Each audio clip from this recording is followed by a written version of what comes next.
This is a legacy episode of the Lesbian Historic Motif podcast, originally released as part of the Lesbian Talk Show podcast group. Some references may be obsolete. The show looks at lesbian-relevant themes in history and literature, has interviews and discussions about current historical fiction with queer female characters, including fantastic versions of the past, and presents new original historical fiction for your enjoyment.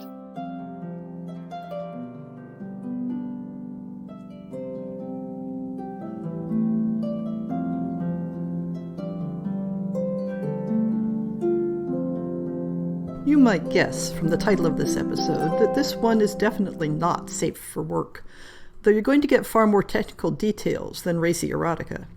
But be aware that we're going to talk about sex today. A lot. At first thought, it might seem silly to ask, how did medieval European lesbians have sex? I mean, you just do what comes naturally, right? I've noticed in my interviews with authors of historic lesbian fiction that when it comes to what characters do in bed together, most people shrug and say, I use my imagination. But especially when you move away from the tab A and slot B basics of heterosexual reproduction, sexual activity is a complex and culture-specific activity. Did you ever have the experience as an adolescent of taking a peek in a book like The Joy of Sex and thinking, wait, do people actually do that? Imagination isn't always an accurate guide. The mechanics of sexual pleasure are not necessarily obvious, and although many people succeed in reinventing favorite techniques on their own, there's a large cultural component in the behavior, the logistics, and the associated equipment, to say nothing of how people thought about what they were doing. People learn sexual techniques in many ways, from lovers, from popular culture, from gossip, from jokes, from observation. Keep in mind that different ages have different concepts of personal privacy, and medieval people learned a great deal about sex from seeing it performed in front of them. All of these factors come into play, even for marginalized sexual subcultures. In the early 18th century, when Katharina Lincoln was on trial for passing as a man, marrying a woman, and having sexual relations with her, she testified that she knew of other women who had done the same, and thought there wasn't anything wrong with it. A 17th century French manual for priests taking confession from their female parishioners told them to ask whether something lewd took place with other girls or women, and if so, who they learned it from or may have taught it to. Although today's podcast covers an earlier era, we can expect that there may have been similar networks of information, that women who desired women knew of others who felt the same, and so learned how to act on those desires. But conversely, we can't assume that specific sexual acts and techniques are either universal or obvious. When writing historical fiction about lesbian characters, it can be just as important to consider what types of sex your characters might have been familiar with as to consider what clothes they might have worn or what food they might have eaten. So where can we find evidence on this question? After all, nobody was writing sex manuals in the Middle Ages, were they? Well, perhaps they were. There are actually some interesting sex manuals written in the Islamic world during the Middle Ages, although that won't be covered in this particular podcast. One source of information for how people were having sex, or at least how people thought other people were having sex, are lists of what sexual activities were prohibited. Starting in the early Christian era, religious authorities began drawing up penitential manuals to help priests when taking confessions. These penitentials would provide lists of possible sins, including details of minor variations that would make the sin greater or lesser, along with the penances that should be assigned for them. During much of the medieval period, the Catholic Church was the primary institution concerned with sexual transgressions in Europe. Secular law codes only came into the picture later. But that doesn't mean that people weren't brought into court for reasons related to same-sex relationships. And even when the specific sex acts aren't the charge, they may be discussed as part of the evidence. While penitential manuals listed what was prohibited, trial records documented what people were accused of. Whether or not the specific accusations were true, they represent what the common knowledge was at the time, what people imagined that their neighbors might be doing. That common knowledge was just as available to women contemplating sex with each other as it was to busybodies who wanted to restrict what they were doing. In fact, as time went by, the penitential manuals started getting more and more vague, noting that a confessor should avoid giving people ideas by asking questions that were too specific.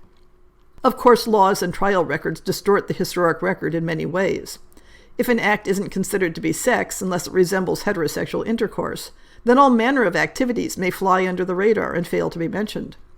Official records have a rather prurient interest in the use of penetrative sex toys and other activities that seem to mimic heterosexual sex. It's likely that this focus reflected the activities that made male authorities most anxious, rather than the ones that were necessarily most common among women. Beyond that, there are mentions of tribadism, of women lying on top of each other and rubbing vulvas together, as well as mentions of manual stimulation. Kissing and general references to fondling are common, but references to oral sex are rare. Not unheard of, but rare. Does this mean that medieval European women weren't practicing oral sex? It's hard to say. We have clear evidence that women in classical Rome were accused of doing so, but that doesn't mean that it was practiced continuously. Let's take a look at the specific references that we can find. Although I want to focus on the medieval period in Europe, I'm going to extend coverage through the Renaissance and cut things off around 1600. It'll be a chronological tour, though it would be just as interesting to compare different countries.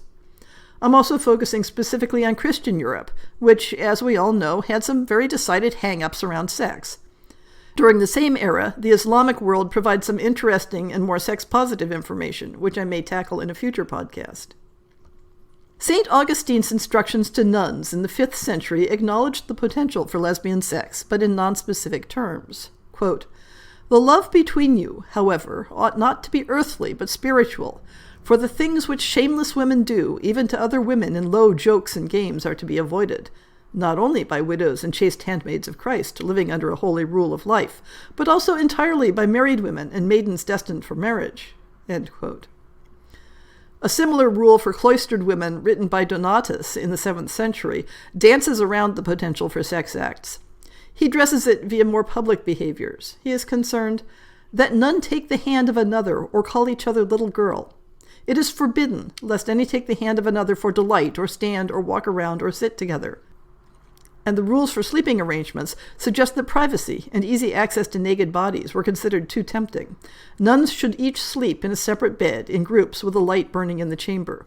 They should sleep clothed, with their dresses belted. While penitential manuals begin addressing the topic of lesbian sex as early as the 7th century, the specific acts aren't described in detail. Theodore of Tarsus says, "If a woman practices vice with a woman, she shall do penance for 3 years. If she practices solitary vice, she shall do penance for the same period." In context, it's clear that vice is referring to sex, but in what form?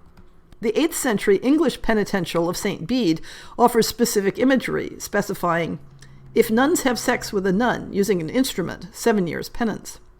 Vague references to an instrument or similar language can always be understood to mean a dildo. In the 9th century, the Frankish writer Hincmar of Reims expands on this theme, writing of such women, quote, "They do not put flesh to flesh, as in the fleshly genital member of one into the body of the other, since nature precludes this. But they do transform the use of that part of their body into an unnatural one. It is said that they use instruments of diabolical operations to excite desire." End quote. So we see women being condemned for calling each other by endearments and walking hand in hand, and for employing dildos for sexual enjoyment. But what about something between those extremes? Alongside religious and legal attitudes towards sex, there is a long tradition of medical writing that was often more open-minded.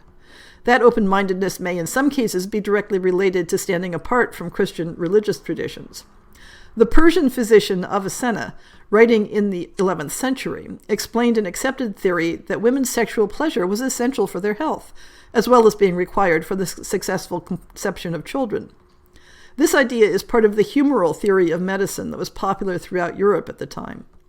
Although Avicenna noted that, quote, "rubbing among other women," unquote, was one way to address this need, he discouraged the practice. This sort of therapeutic stimulation fell out of favor in later medieval medical manuals, but it appears again in the Renaissance. The 12th century German abbess Hildegard of Bingen had her own rather passionate attachments to fellow nuns, but seems to have made a distinction between even very intense spiritual love and sexual activity. She wrote that, "A woman who takes up devilish ways and plays a male role in coupling with another woman is most vile in my sight, and so is she who subjects herself to one." Hildegard's description reflects the active-passive model of sex that prevailed in the Middle Ages. In context, it might suggest penetrative sex, but it could simply frame one woman as the pursuer and the other as pursued. How well does penitential literature describe how nuns expressed erotic desire for each other? Not well at all, if you go by a 12th century German poem addressed by one nun to her absent beloved, in which she recalls, "The kisses you gave me, and how with tender words you caressed my little breasts." it's possible that kisses and caresses were not typically perceived as sexual between women. The 12th century French theologian Alan of Lille wrote a treatise De Planctu Naturae, Nature's Complaint, that personifies nature in relation to God and specifically attacks homosexuality as against nature. And yet, illustrated editions of his work depict pairs of female allegorical figures in passionate physical embraces and kisses, with only positive implications. The images may even be described in the text literally as nuptial embraces, that is, a formal action representing marriage. So while it's possible that these artistic images were given a pass on their passion for being mere symbols, it's also possible that this sort of sensuality was not considered to be sexual in a forbidden sense. Elsewhere, embraces, kisses, and formalized gestures such as one lover holding the other's chin, a gesture called a chin chuck or chucking under the chin, are used as clear symbols of an implied sexual relationship. An entire series of illustrated Bibles of the 13th and 14th centuries show female and male pairs of lovers, clearly labeled as sodomites, lying together, fully clothed, kissing, with their arms around each other, and touching each other's chin in the chin chuck gesture. These gestures, and in particular touching or holding the lover's chin, were part of a formalized artistic vocabulary of erotic activity. We see such signs again in illustrated versions of Ovid's tale of Callisto, created in the same era. The nymph Callisto is being kissed and embraced and touched on the chin by Diana, who is actually Zeus in disguise. And then, later, Callisto turns up pregnant. So it seems reasonable to add kissing and embracing to the set of activities that were recognized as directly related to sexual activity, whether or not they were categorized as sex acts in and of themselves. The English monk, Elred of Rievaulx, tackled this question directly in the 12th century when contemplating distinctions between spiritual and carnal friendship. He concludes that kissing on the lips can either be a spiritual act or a sexual one. Elred included same-sex relations in this concern, for in a treatise aimed at anchorites, he warns that a woman can be inflamed with passion for another woman. Female religious recluses were warned against, quote, playing games of tickle, unquote, with female companions, which suggests another activity that may have balanced on the edge of sexuality. In the 13th century, Thomas Aquinas expressed similar concern about the erotic potential of these non-genital actions, asking, "May there be mortal sin in caresses and kisses?" He answers that kisses and embraces can be innocent, but if done for the sake of pleasure, then they can be sinful, that is, sexual. In the same era, changes to procedures for accusation and evidence in the courts created a greater scope for the prosecution of private sexual activity on the basis of rumor or suspicion alone. Now we begin to see a new category of evidence for women's sexual activities, the accusations of their neighbors. In the late 13th century, an Italian woman named Bertolina was tried in Bologna for sodomy with other women. An anonymous accuser claimed that she was publicly known as a sodomite and that she had, quote, conducted herself lustfully with women, unquote, using a sexual instrument made of silk to satisfy her lovers. The accusation seems to have been inspired by personal enmity, and Bertolina doesn't seem to have made any secret of her activities. One witness, named Ugolino, told a story of how he'd heard some men serenading someone near his house, and he went out to ask if they'd serenade his own ladylove, Dolcebone. The singers said they'd been hired by Bertolina, but she said they could take the other job and went along with them to Dolcebone's house, asking Ugolino, "Are you interested in her?" It turned out that Bertolina was another longtime suitor of the lady in question. When Ugolino scoffed at her, "How can you be interested in women?" Bertolina pulled out her silken dildo and said she knew how to satisfy them. When lesbian sex came to the attention of the law, most commonly it involved some trespass on male prerogatives, and especially the use of a dildo or involving male disguise. But one early 15th century French couple that I discussed in the very first episode of this podcast were described simply as, quote, climbing on top of each other as a man does on a woman, suggesting that the activity may have been closer to tribadism.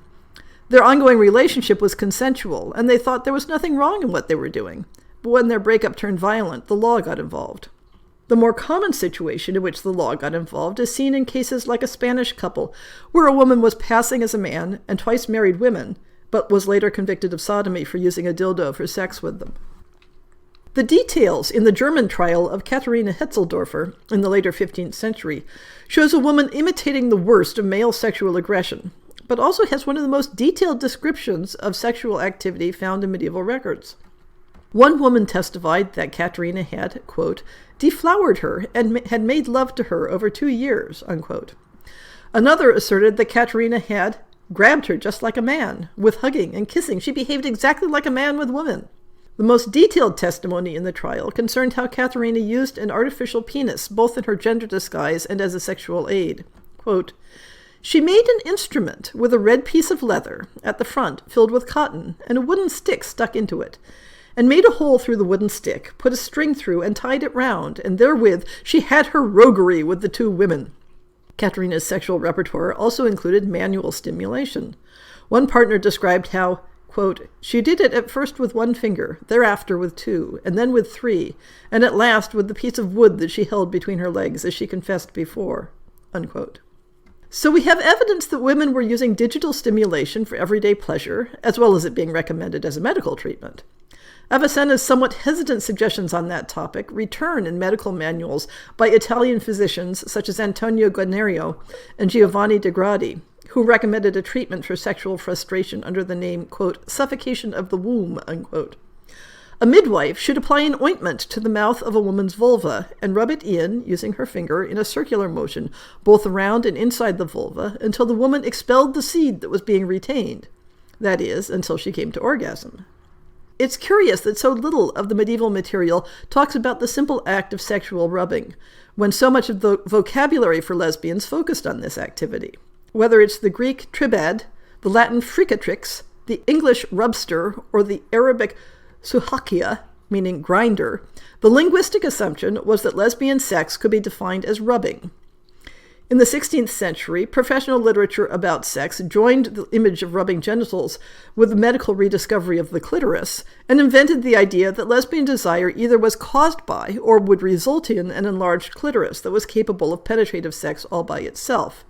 It's pretty clear that this medical focus on the clitoris is due to its being considered an analog of the penis, and therefore people who assumed that there could be no sexual pleasure without a penis saw it as a focus for female sexual pleasure.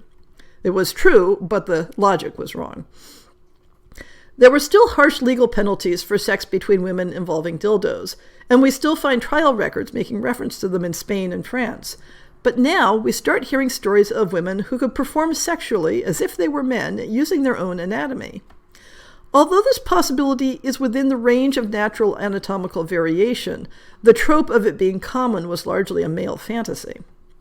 As England had no tradition of prosecuting women for same-sex activity, medical literature is one of the few types of sources we have for what 16th century women may have been doing there.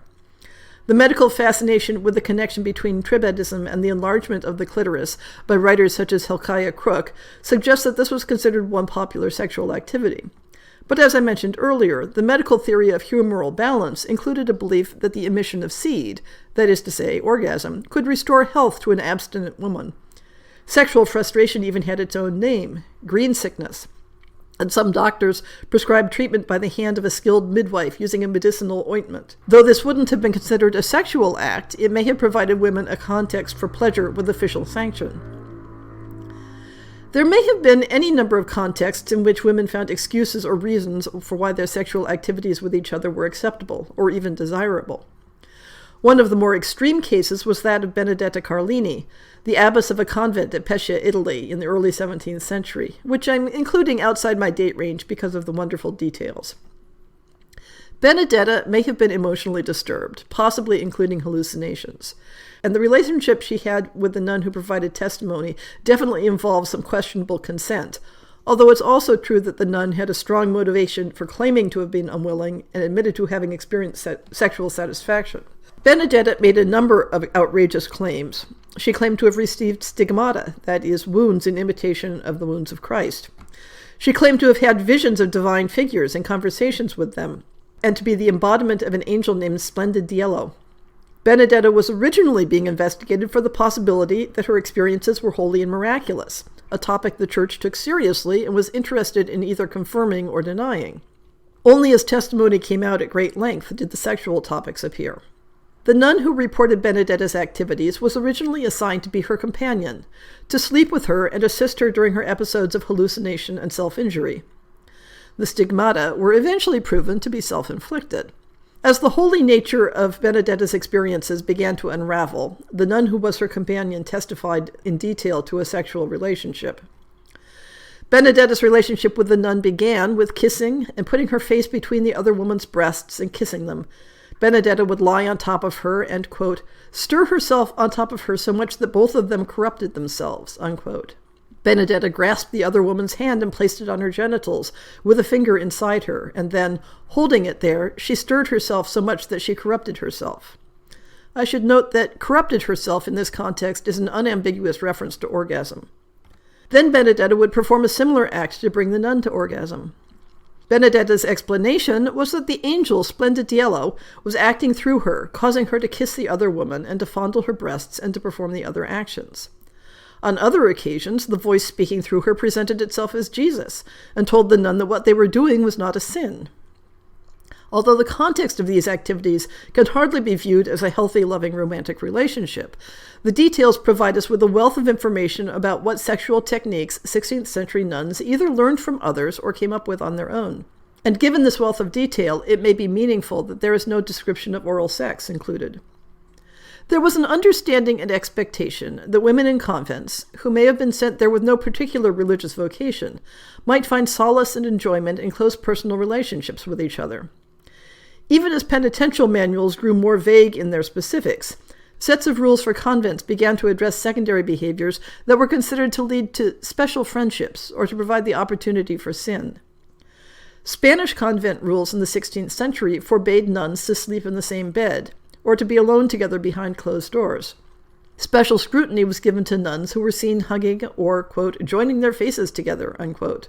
One wonders why they didn't simply say kissing, so perhaps something more specific was meant here. When secular female couples came under the scrutiny of courts, the traditional concern for the use of dildos was still present and punished harshly, sometimes with death, especially if gender disguise were involved. A woman in Valencia escaped the death penalty on a technicality, despite passing as a man, marrying a woman, and enjoying sexual relations with her using an artificial penis made of lambskin. Lambskin was sometimes the term used for a condom made from a sheep's intestines, so it's possible that she was using a stuffed condom as a sex toy. A much wider range of erotic activities are discussed that received non-lethal penalties when punished. Inés de Santa Cruz and Catalina Ledesma enjoyed a long-term, if stormy, domestic partnership, quote, eating at the same table and sleeping in the same bed, unquote, that was public knowledge among their families and neighbors. Gossip presented at their trial included the results of eavesdropping, where they were heard panting and grunting and making comments like, "Does that feel good?" as well as pillow talk. The sexual acts they admitted to included rubbing vulvas together and manual stimulation. They provided inconsistent testimony regarding the use of a dildo, and there's a sense that they may have been trying to include that item specifically because the court expected them to. The French writer, Pierre de Bourdelle, better known by his title of Brantôme, wrote a sensational book titled The Lives of Fair and Gallant Ladies that includes a number of homoerotic encounters between women, although the specifics may owe more to the male imagination than the female repertoire. Along with the usual descriptions of tribadism and the use of dildos attached using straps, he describes tongue kissing, calling it kissing in the manner of pigeons, that is, with the mouth open and the tongue in the mouth. I would never treat the period from the 8th through 16th centuries as a single unified culture. The frequency with which particular techniques are mentioned varies over time, though in part this is due to changes in what the people making the records were most concerned about. There are some clear regional differences to be found in sexual behavior once you have enough data to look for them. But when you summarize the evidence for the types of sexual and erotic activities women enjoyed in Christian Europe in the Middle Ages and Renaissance, the same items are mentioned throughout this period, and the same items are absent. One category of activity that is notably absent is oral stimulation of the genitals, although this is a behavior that is clearly documented during classical Roman times as well as after the Renaissance. The activities that women did enjoy that were either considered to be sexual or that were clearly associated with erotic relationships include kissing, in some cases including tongue kissing, embracing, fondling of the breasts, tickling, the use of verbal endearments, hand-holding, chucking under the chin, sleeping in the same bed, lying on top of one another, either clothed or naked, and rubbing the genitals together, use of a dildo, manual stimulation and penetration with the fingers. Some of these activities could also be engaged in publicly without being considered sexual, including kissing, embracing, and sharing a bed. So now you have a better idea about what your fictional medieval and Renaissance lesbians might have been up to.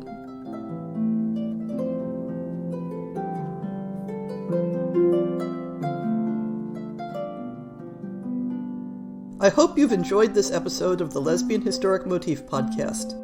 See the show notes for links to people and topics. Most shows will have a transcript linked as well. If you have a book announcement, a topic suggestion, or might like to appear on the show, please drop me an email. If you enjoyed this podcast, please rate it and subscribe on your favorite podcast app, and consider supporting our Patreon.